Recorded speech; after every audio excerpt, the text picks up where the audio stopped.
How's it going? Good. It's been a very tiring few weeks. Yeah. I mean, you've had experience with crowdfunding yourself. It's Yeah. an intense period of time in which to do all of that, and it's even the road to it is really intense as well. So then you've got this big explosion on the first day, and then it's about keeping that momentum, and that's the really tiring bit. Yeah. Well, it seems to be going well. Surprisingly well. I mean, the support from the community has been absolutely overwhelming, and not to mention quite a few celebrities and respected peers in there. I mean, Steve Silverman, who you've had on the show, he was really supportive. Neil Gaiman tweeted out last week. That was absolutely mind-blowing. Wow. So yeah, it's hopefully going from strength to strength, and hopefully this show as well will widen up some new audience. It's a case of trying to reach out to different avenues now, because I think all of my followers, it's kind of, if they are going to back, they've backed by now. So it's really trying to broaden that demographic and meet new people along the way. Okay, so well, I've got kind of a loose format. I mean, we could end up including this. I've just noticed you've got is that Labyrinth posted? Yeah, it's a really nice little collage print of it. Where are you anyway? So I'm Coventry based, which is almost I'm in walking distance of like the plinth. It's the dead centre of the UK. Well, England. Yeah, it'll be England right now, in the UK. But yeah, it's an interesting black hole of culture, and I mean, we've just got the City of Culture bid, and you look around, and the city it's really struggling from council cuts, budget cuts. We're in a position now where the town centre has permanent tents and mattresses in doorways for homeless people because they close the shelters and they do nothing to help these people, and it's shocking to see it just slide into disrepair. And at the same time, it kind of boasts that it's somehow this cultural hub of the UK, when I would argue that it isn't. I mean, we have some great artists and some great musicians coming out of here. We didn't invent, but two-tone, a lot of that came from us. In terms of comics, we've got a lot of comic shops and studios and kind of like a little arts district for that, but even that feels a little bit struggling. I shouldn't really be bad-mouthing these things, but it's a shame. I want to see that sort of thing thrive, and I think it just kind of misses the mark in terms of how it markets itself. And well, hey, let's hope it's some kind of incentive.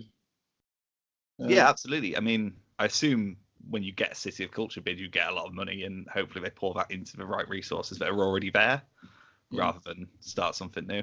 Because in my experience, when a town or city gets arts funding, you get just a bunch of is it bears or animals, statues, and they get an artist to paint them, and they leave 100 of them around the town.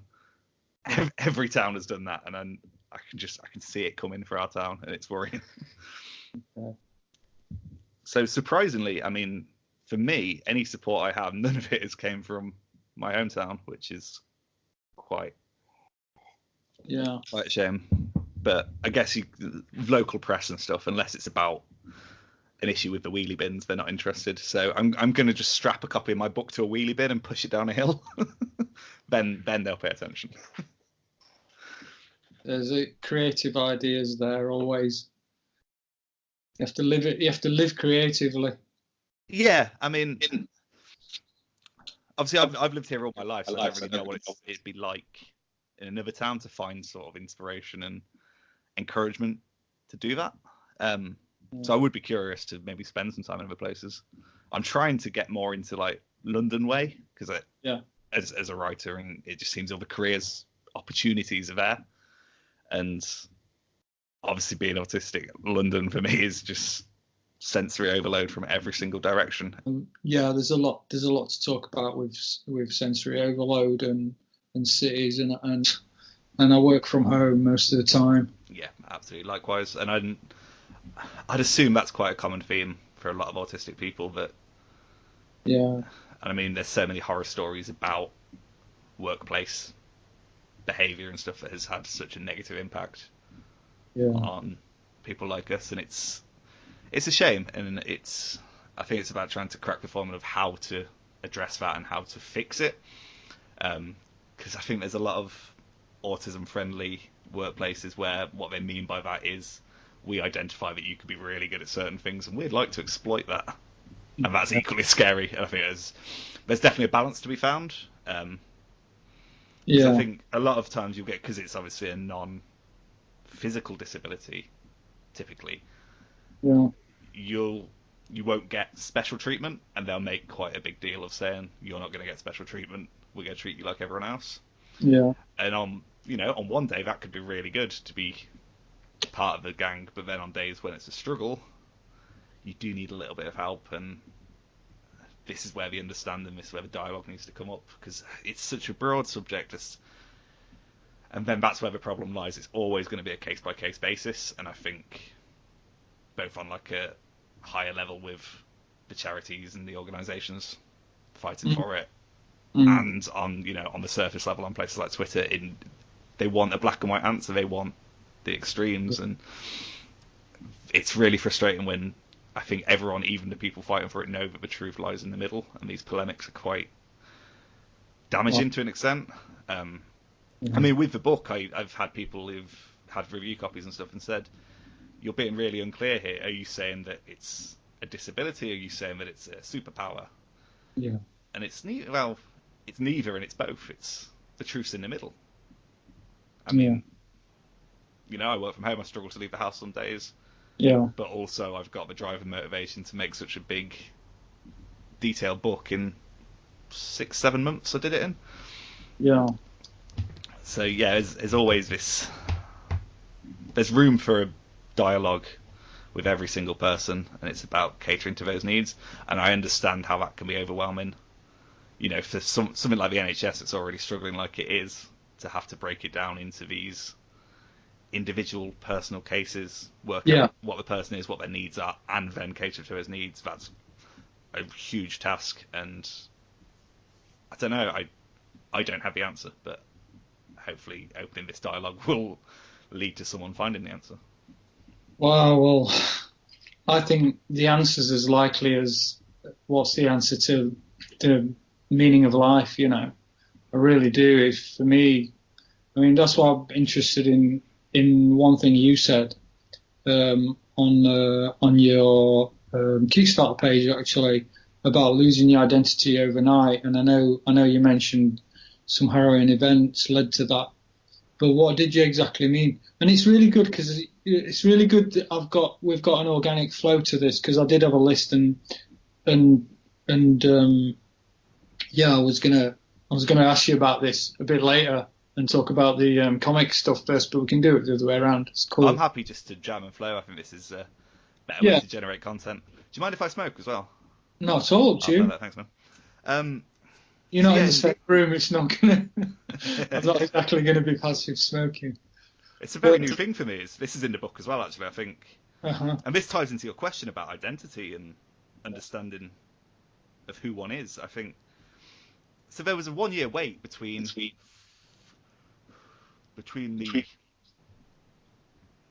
So there was like a perfect storm of drama in my life, which led to the GP making a referral during a mental health crisis. Yeah. And that's a tricky one to talk about.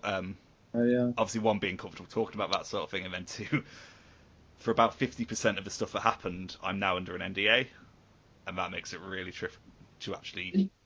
Yeah, that's something else I was going to ask about. Is that because of the book? No, it's completely separate. It was all right. What can I say? No Workplace tribunal. Let's leave it at that. Yeah. So yeah, so it's tricky trying to navigate the book in a way that's both honest, but also making sure I don't go against any legal agreements I'm now in. Right. But yeah, so the 1-year wait between the referral and the diagnosis. Yeah. I got vaguely educated on what the condition was. Okay. But I think we're talking Wikipedia level of understanding, which I now realise is quite unreliable. Well, the other end of the scale, I went to university and I jumped on the MA autism. That's the After deep one, end. after 1 year, I was drowning, so I left with the PG cert. Wow. So yeah, I was ready for it. I was braced. I was like, okay, I understand what the symptoms and manifestations of the condition are, and I realised that I fit that mould. I'm probably going to get this diagnosis.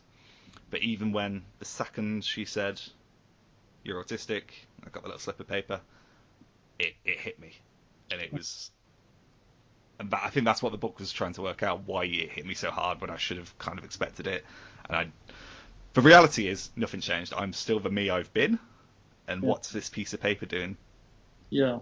Disturbing me. And it felt like my thoughts and my opinions were no longer of worth because they were tainted by this condition. And that's a very negative mindset to go into with it. And as time went on, it was a bad place to be, and I started processing it the only way I knew how, which was little comic strips about that time, which then grew into the book. And then it became a case of researching,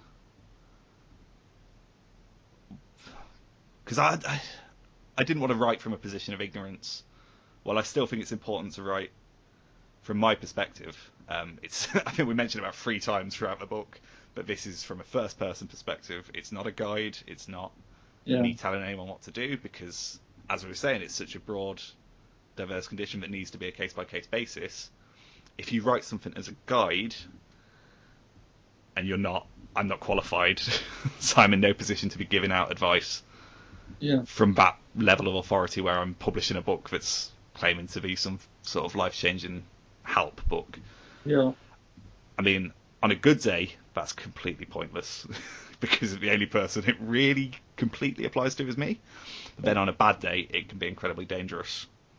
Because if you're reading it thinking, this guy is a position of authority, I can trust him, I can, follow this advice, and something bad happens, that's unfathomable, and that would be a huge concern of mine. And it still is. Yeah, I think you mentioned that on your page as well, that about it being dangerous. Absolutely. And then I'm not a huge fan of like content warnings and trigger warnings. Yeah. But obviously in this context where there are vulnerable people reading things, it needs to be put out there. It's rock solid. You understand that this is quite sensitive subjects we're handling. I think that's a really conscientious position that I haven't considered, and I did mention to you I'm writing my book. I think that's a really interesting point. Good. I mean, all it takes is a disclaimer at the start to just clarify that. But due to my experiences, I was reading, ironically, a book formatted as a guide. It's called An Adult with an Autism Diagnosis by Gill and Drew. And that seems to... It doesn't get much talk online amongst the communities, but if you were to walk into a Waterstones, which is where this all started coming together for me, that's kind of the only one directly for adults. If you're lucky, they'll have a copy of Neurotribes or is it An Idiot's Guide to... Or no, Autism for Dummies, and that one covers adults a little bit. But it's Luke Bearden one. Who? Sorry? Luke Bearden. Okay, I don't recall seeing that one on the shelves. Yeah, it came out about 18 months ago. He's one of the tutors at Hallam here on the course. He runs it in London as well for Hallam, but it's called Adults with Asperger's, I think. Okay, I've definitely got on that one. It's a really nice little comprehensive guide, yeah. Because that's when I had the light bulb moment for the book. I was, I'm in Waterstones.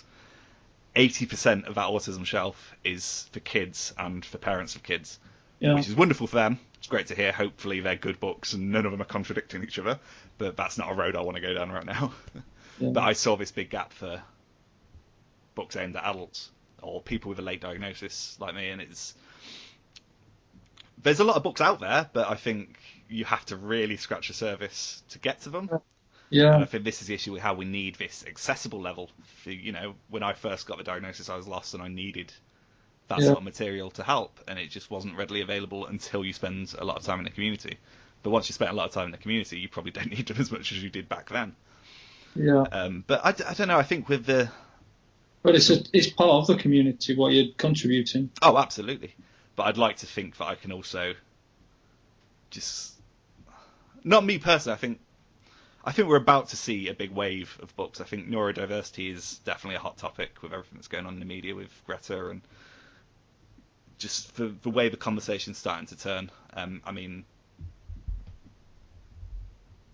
it's an interesting one on just to be in the confines of Twitter Yeah. as a movement because it is a lot of just voices shouting at each other.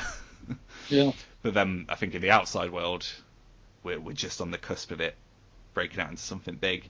I mean, I'd argue that we had a lot of mental health based books and media in recent years, and I don't want to use the word fad, but it was certainly in the zeitgeist, and I think publishers knew that that was the product they wanted to put out to have a critical hit. And I think this is where neurodiversity is going, and I really want to be at the vanguard of that with my book. Yeah. And then I think in 2-3 years, if we have this conversation again, there's going to be tons of books, and that's going to be a really positive thing. Mm-hmm. So I want to see. I see my book as a part of something that's going to be this just cascade of really important books, hopefully all from a first-person perspective. So the book then is obviously that's what hooked me. That's why we're talking. And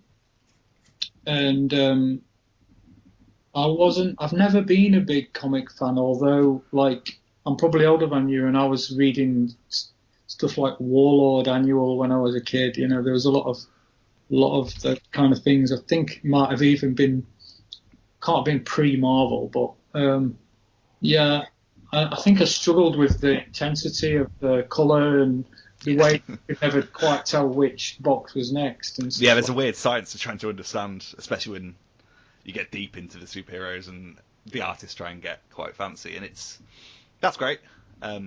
My comics are very simple in this one compared to stuff I've done in the past. And the other problem is if you say comic book to someone, they immediately think superhero, and I think that's a little bit of an issue that format has. It'd be a bit like if I said to you film, and immediately all you think of is westerns and everything else is filtered out.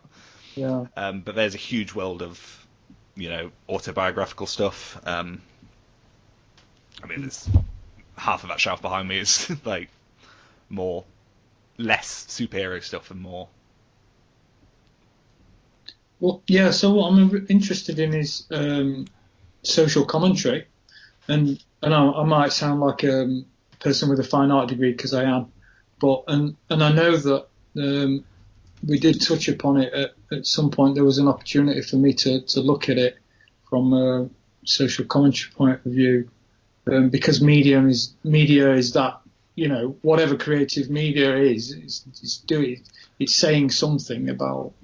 So obviously you've hit extremely personal and extremely topical issue, and I think for me it's what's interesting is that I don't quite know. I think it's just the way that it's visual. It kind of detaches. Although you're seem to be addressing something really serious, with the fact that it's cartoonish, for want of a better word, it almost detaches you from the seriousness of it. Is there something? Absolutely. I mean, I'm a bit of a clown. I mean, if you look at the Twitter feed, it's predominantly jokes, and well, I know I can see that. Yeah. And obviously it's a tricky thing to balance with such a serious subject. It's such important subjects to be talking about. Yeah.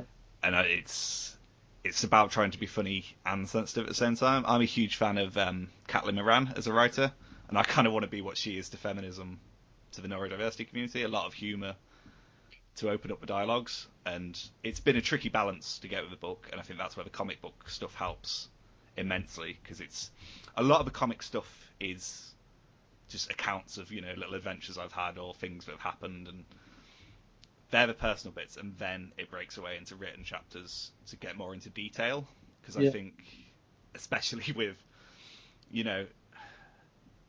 what I've noticed with the neurodiversity stuff is you have to word things very delicately. I think a lot of the arguments online, everything boils down to semantics. Yep. So that's been the most precise thing we've had to do. And then with the comic books and the personal stuff, I can be a lot more expressive and free. So it's like this whiplash effect, really, of you've got these personal accounts, and a lot of them do tend to end on an optimistic note, because I think that was the benefit of writing them. I think if it's in your head, it can be negative. So there's a huge chapter about a trip to London that's super overwhelming, but then when you write it in a book, it's okay, he's gone on this trip to London, it's been super overwhelming for him, he's had a bad time, but then later on in the book he's going to go back to London and fight that. And it's very, that's the most difficult bit, I think, is writing this in a way that's not bleak, and then it's not mocking and making light of everything that goes on. Oh. So it's a difficult balance, and I think someone trying to, I'd sooner be a comedian than a social commentator, if that makes sense. But I know the two are basically married anyway. Well, I suppose the word comic is part of the key there, and I'm thinking about the classic tragic comedy kind of people like Robin Williams, probably for want of a better example. No, I think that would be the perfect example. I think he's a huge hero of mine, and obviously the sadness around that is quite distressing to see. And I know a lot of stand-up comedians, and most of them struggle with depression, and mental health is an important topic. And I mean, look at the way comedy is tending to go now. A lot of stand-up shows have this point to them. Hannah Gadsby, a fellow autistic, and that her show Nanette was an important part of me trying to work out who I want to be and what my voice wants to be. And that, again, it's perfect. It's marrying humour with a really serious topic, and you've got to find this balance, and when you get that balance, it's good. But I think if it swings too much into mockery and jokes, it can be really upsetting to people, and then if it goes too serious, it's no longer funny, it's no longer entertaining, and you can lose the engagement. Wow, sounds like you've got it sussed, Rees. I think the questions you're putting forward are definitely the ones that have just been ticking away in my mind. These are the huge fears of mine, and I mean, the internet is such a volatile place at the moment, and that's a huge worry of mine. It's frightening to be running a Kickstarter at a time where, one, there's a boycott against Kickstarter because of their anti-union stance, and I can't agree with what they're doing, but then at the same time I can't condemn them and encourage the boycott, because then my book would fail, and it's this horrible catch-22 of this moral struggle I'm in. But hey, you've got a book, and that's a tangible object. Absolutely, and if you pay £10 for the book on the Kickstarter, okay, £1 goes to Kickstarter. And I don't know, I'm in two minds about this, because if someone, I've had, I think 2 people now have come to me and said, I can't support Kickstarter, but I want this book, is there anything we can do? And I can't hold a grudge against them, because I completely understand the fight, but then I also,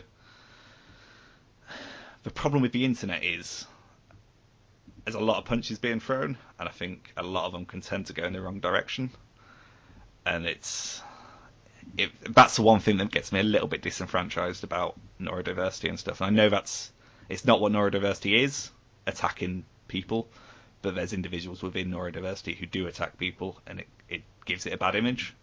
Well, there's a big debate of Judy Singer, who coined it, I don't know, 20 odd years. 97, I think. Yeah. So she's on Twitter, and it's quite amusing. It's quite interesting how this term is being shaped. Yeah. I mean, I noticed this when I went on my 2 years ago. I got diagnosed in 2014, and then 2 years ago is when I got on that course, and there were there are almost militant elements to it. Yeah, this is a huge concern. I mean, everybody's entitled to their own stance, but what I'm saying is that you have a term like that, neurodiversity. Even the term autism is, there's no biomarker. You don't know what it is, and everybody, the nature of it is that it presents completely differently in every single person. So it's almost like a quantum kind of effect. That's what I'm really intrigued by. And then you could tie that into the world of social media. I mean, I was thinking about this when I reread the book recently. A lot of my stuff comes through this frame of, it's 2019. We live in a world where social media it's almost everything. If you're not on social media, it's almost like you don't exist. And I was of the age where I was just entering my teen years when the internet first really became a thing. And it's interesting being of that generation where you kind of did have that life without it, and then you do have this life of it. I mean, it'll be the same for you. And then, I mean, when did you first get involved with like the neurodiversity Twitter?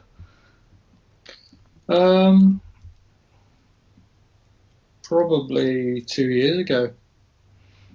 Because for me, it was. I'm pretty. It's pretty easy for me to nowadays. It's pretty easy for me to take it or leave it. I think that's definitely the destination I'm starting to see. Yeah. In my site. I'm lucky that I've got a community here that I had to instigate myself with the autism dialogue thing. That's been going for 2 years as well. So there's a bunch of really great autistic people and allies that I work with on the ground, and that's the key. That's wonderful, man. And it's. See, I only got involved with, the Twitter, like the hashtags, the dramas, the fights, the threads.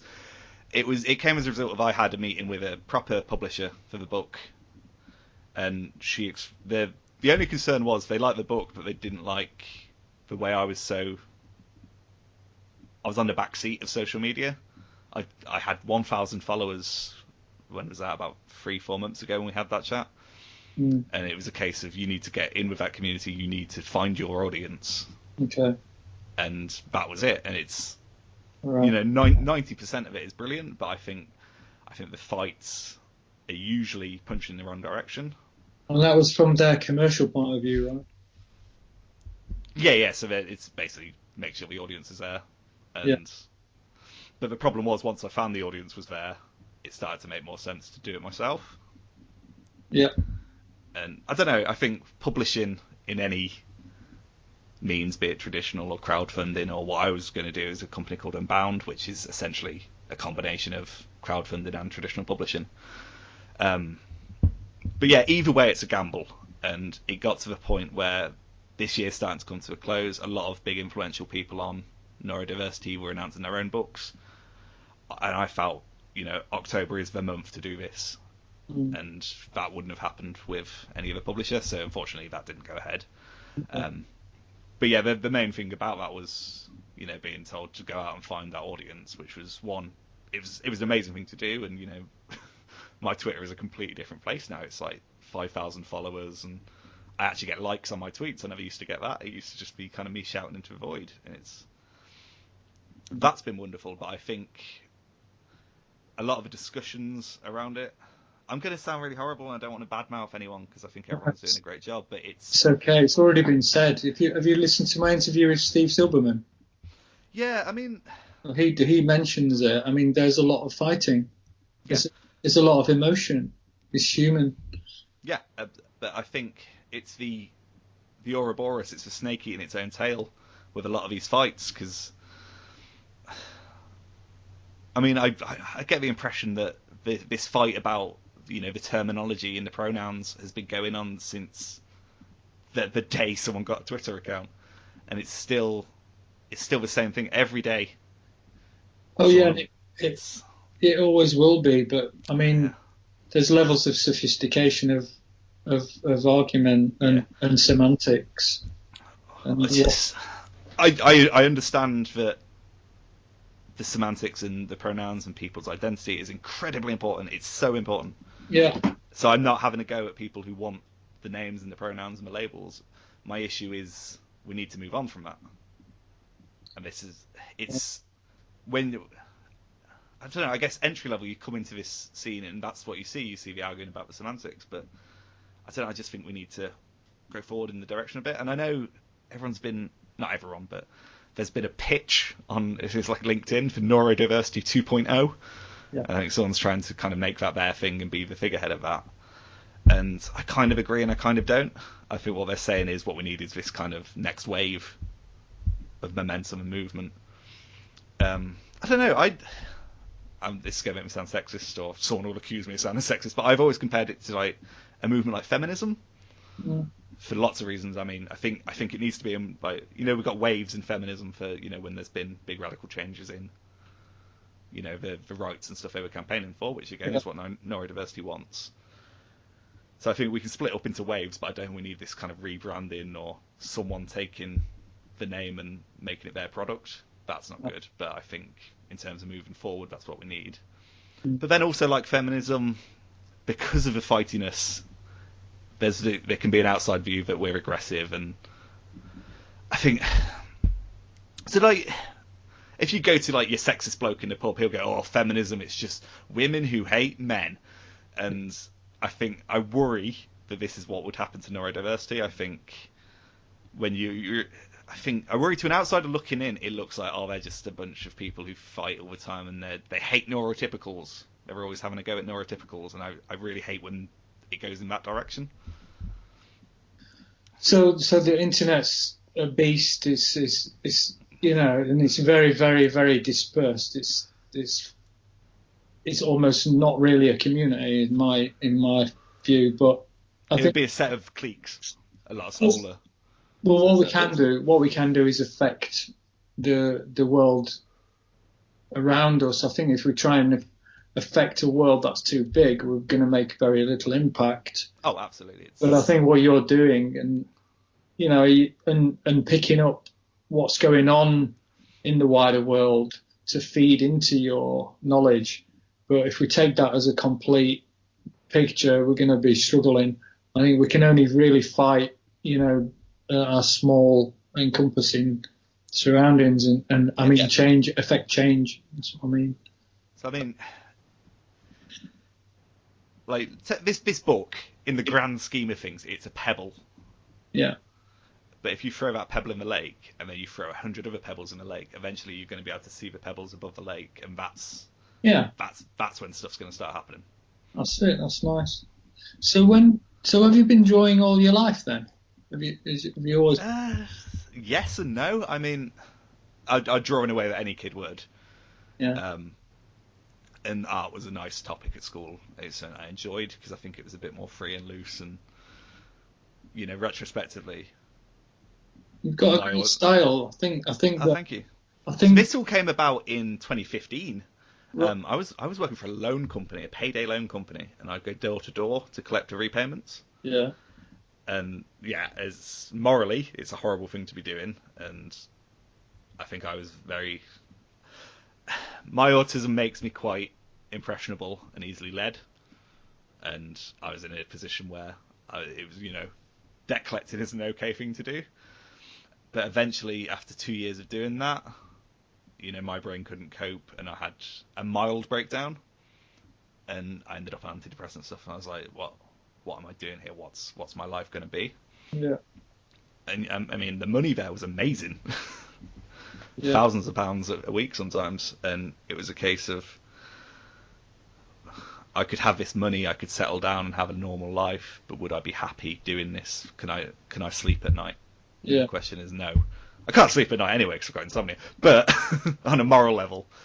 And it was New Year's Eve, I made the New Year's resolution. I was like, you know what? I like comics. I like reading comics.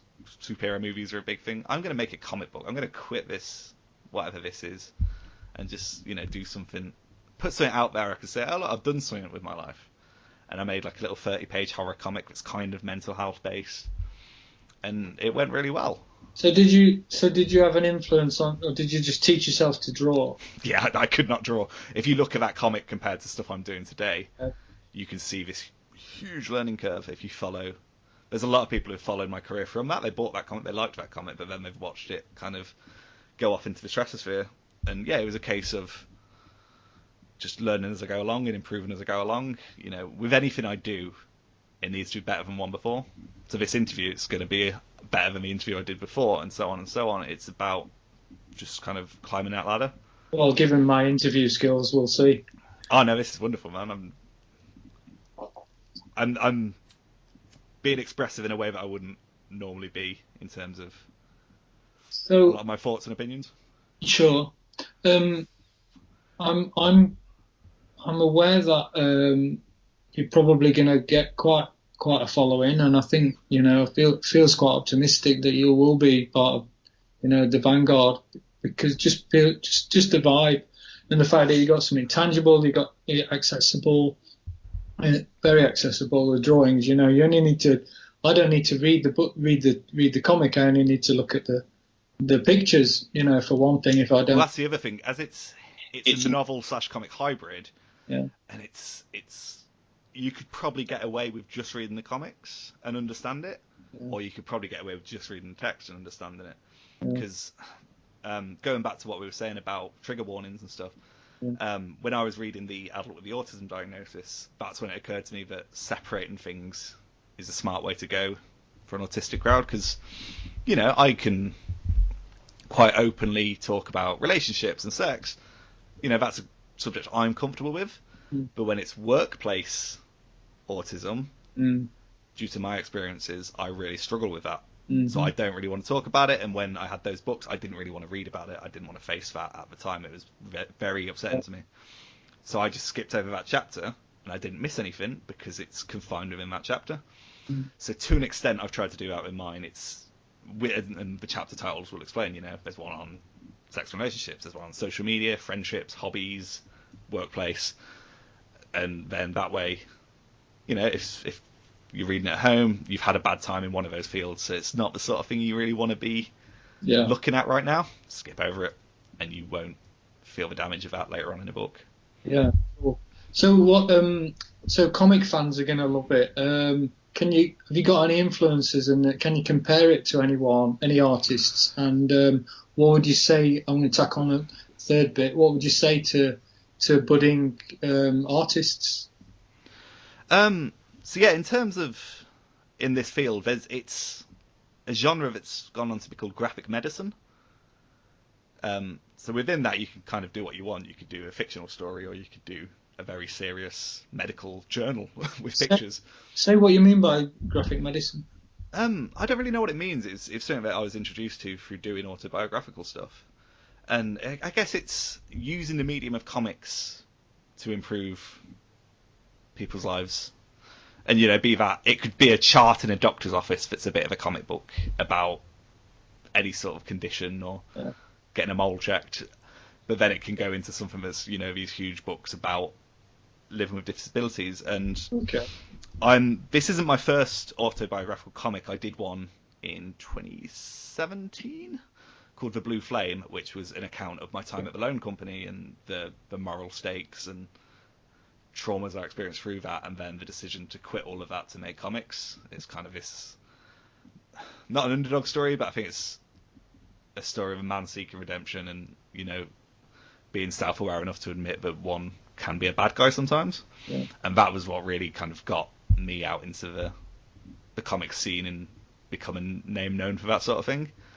Because I was hugely inspired by, there's a lot of autobiographical comics that sometimes slide into graphic medicine, sometimes social commentary. There's Persepolis, that's about the Persian Revolution. There's The Spiral Cage by Al Davison, who actually lives in Coventry as well. He's got an art studio here. He's on his second graphic novel now about living with spina bifida. They said he'd never make it past childhood. They said he'd never walk, and he's gone on to do all these things, and it's an uplifting tale of a man with a disability but doing more in his life that your man on the street would. So yeah, that's where the inspiration came from to do something autobiographical and really put my heart out there on the line. But that has risks in itself, because obviously you're putting everything out there, and it can both make you stronger and vulnerable, and I guess that's where my advice would lie to people who, and it does happen, people approach me saying they want to do something autobiographical or share their experience, and it's a case of just be careful. I mean, in terms of the artwork and stuff, you could do stick figures and it'd still be good as long as it's telling the story. I'm not really too critical on comic art and stuff. I know my peers would be, and I'd leave that to them because I'd say they're probably more educated on the matter because I'm self-taught. But yeah, Okay, so I really like the fact that you situated in autobiographical comics. I weren't exactly assuming that all comic artists are, but because they're probably not. But the fact that you are, and that you've got that warning is interesting as well. Brené Brown and the whole thing about vulnerability in leadership comes to mind. Yeah, and it's To the strength. That's where it gets tricky. And I had a boss of mine actually inbox me last night. Basically, like we lost 2 backers on the Kickstarter, and for some reason I let that get to me, and I made a Facebook post about it, which was stupid. But I tried to format it in a way like, oh, we've lost people. Come on, comrades, let's get some backers. And yeah, he inboxed me. He's like, dude, you're being too vulnerable now. Okay. And I get that. Yeah. And this is where the authority and the leadership qualities come in. And the reality is, I think a lot of us project success, and I know that is the secret to success. Is you fake it till you make it. I don't know if this book is a really good book, but I'm going to go around telling everyone it's a really good book. And it's about just this outer confidence, and then when the inner confidence doesn't match up and comes to the surface, it's a bad look. And I'm trying to find the balance. I'm trying to find that balance between I'm vulnerable, but also I can handle it when the time's right. Well, it's a process, isn't it? Life. Yeah, and especially with autism, I found it's about finding these balances and things. Yeah. In every aspect of it. I talk a lot about relationships and how, I'll date one person and I'll go in so hard, heart on my sleeve, very intense emotionally, and then it will all go wrong. So I'll swing the other way and then be really guarded and almost put on a completely new mask and be a different person. Yeah. And that will be its own flavour of disaster. Yeah. And it's this art of finding the middle ground where, Yeah. you're cool, but you're also open. It's very complicated. No, I think that your book's probably going to do that really well. And from what I've seen and what you've said today, earlier on about using your personal examples, and I've always believed that the highest form of teaching is by example. And I think it looks like you're going to be doing that really conscientiously and in an entertaining, fun way, tackling an amazingly serious topic. So, thank you so much. That's a really nice way of looking at it. I've never really looked at it that way before. Okay. But I guess subconsciously that's probably what I wanted. I don't want fame or fortune. I mean, I'm fine. I can live a life, but then there is that hunger to fill that gap in the market, to have that hit, to be, celebrated for something. But then there's a lot of detail in this in the book about ego and self-awareness, and I think I can, with projecting success, again take it to this extreme and act like I'm the best and the bee's knees, when the reality is, I'm probably just an okay writer.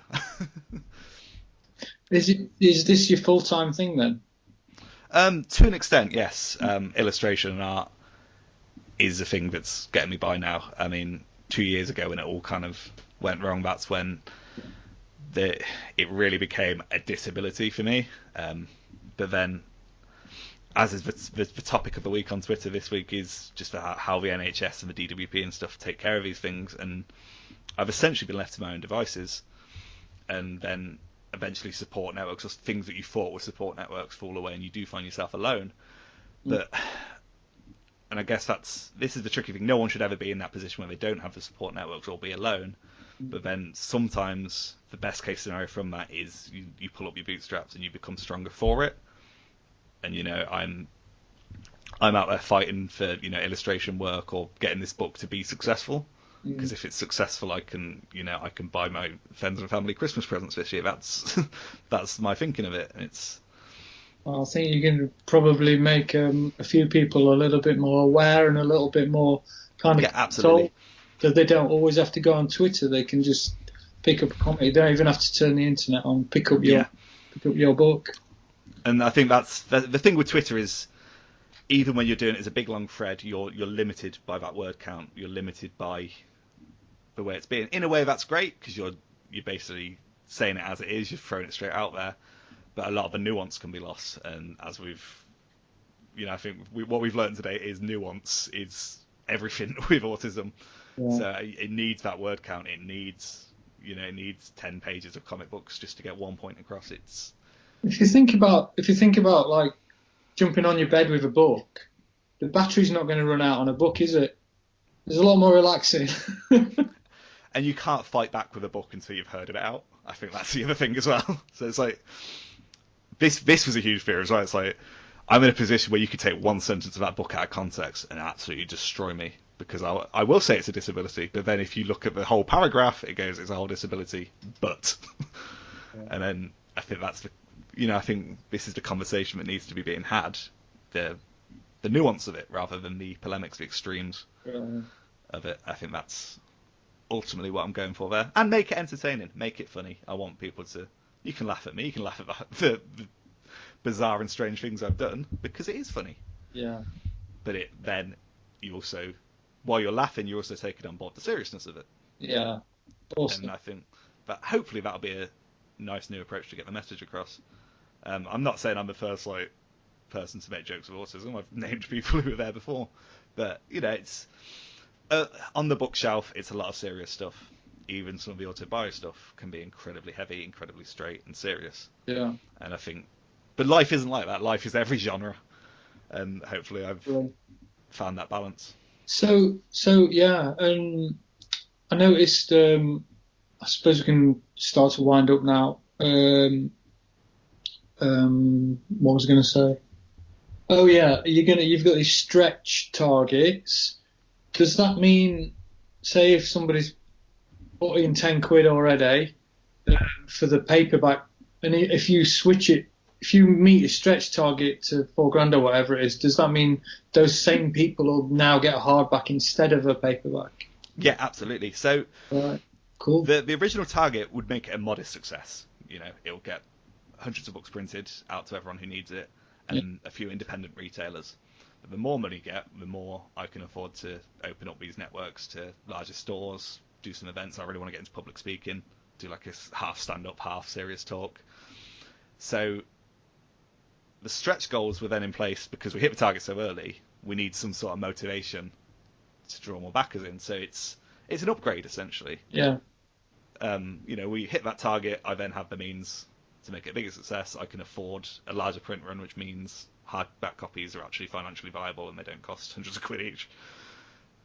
So yeah, if it's almost at £3,000 now. When we hit £3,000, everyone gets some pin badges, completely free. If you backed it before we hit the target, you get it. Every and all backer gets it. Yeah. So it's a great motivation for the backers already to share it around, keep spreading that word, and then it's a motivation for new backers to come on, because not only do they get their copy of the book, they're also contributing in a way that they're about to unlock a pin badge for the 100 people who came before him. Right. So he's, it's win for everyone involved. Nice. Okay. And have you got a URL, or do we need to go to your Twitter account too? Yeah, I don't actually have a website at the moment. I actually took it down. I think Twitter is the best place to divert the traffic through. I think that's what if where you're finding it. If you're not on Twitter, there's Instagram. Everything is at Reesy Time. And then there's just Rees Finlay on Facebook. That's a good place to get me. But if not, the Kickstarter is a great place to be if you are outside of social media. We do little blog updates once a week, and then through there we get, you'll be linked through to the podcasts like this one and radio shows and vlogs and whatnot. So you get all the content and the story as it goes along. Well, as I learned yesterday, I don't want to be too vulnerable out there, but I also want to share the highs and lows of doing a Kickstarter, of making a book, of it's one thing to put yourself out there on a personal level with a book, because obviously, you're not quite airing dirty laundry, but there's juicy things in there that people might want to see. And I guess there's that fear that things can be taken the wrong way. And then when you add autism into that and observations on the community and the politics of it all, Yeah. it's a hot potato that needs to just be like held with oven gloves until it's completely ready to come out and be seen in its proper context. But So it's at Reesy Time, REESYTIME. Yep, that's the one. We'll put some links in the description down below. Yeah. But yeah, I think the Twitter would be the best place. I think that's where the conversation happens, and we have to be part of that. Nice one. Yeah, it's very live, isn't it? Yeah, it's funny because I'm a fairly new podcaster host, and my brain struggles. I think it's the executive dysfunction thing, with knowing that this isn't actually going out live. I'm kind of there's this nervous thing because it might be my age, but I think because it's on a computer, everybody can see it. But we're going to be able to edit it a little bit, and then we've got the video and we've got the audio going out on Anchor FM, and that'll go through to iTunes, Spotify, Google Play, and so on my side of things, that's Flow Space or Autism Dialogue. One of those two things you'll find all this. Perfect. Yeah. Okay. Is there anything else you want to add? No, I think it's been a great opportunity to really get into the meat of, I think, the subjects we're trying to do. I mean, I did a radio interview last week and it was so short. I started talking about the issues of the social media extremism, and it comes across as I look really angry and right-wing. And it's like the opposite of what I wanted to say. And now I'm really worried about how it's going to sound when it goes out. But yeah, that's the thing, just nuance. And, you know, anyone listening who likes the fights and stuff, like I used to, I think it took me a lot to realise that the outrage culture needs a little bit of readdressing. Yeah. But other than that, just love everyone, be kind to people, and understand that while we're all in the same boat, we're all separate people. And I think that needs to be remembered as well. So, you know, what is an experience in your head is completely different to someone else, and it's just about respecting that.